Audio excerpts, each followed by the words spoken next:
नमस्कार. जागो MTVमध्ये आपलं स्वागत आहे.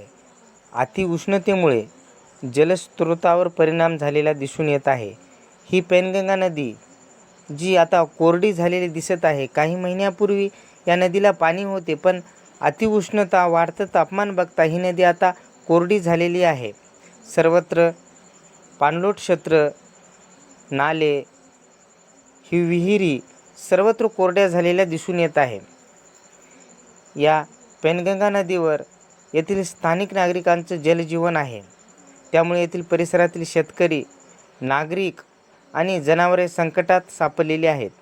येथील परिसरातल्या नागरिकांची अशी मागणी आहे की प्रशासनाने तातडीने उपाययोजना करून पाण्याची सोय करावी, अशी येथील परिसरातल्या नागरिकांची मागणी आहे. मी मनोज विश्वनाथ तपासकर, जागो MTVसाठी, तालुका हिमायतनगर, जिल्हा नांदेड.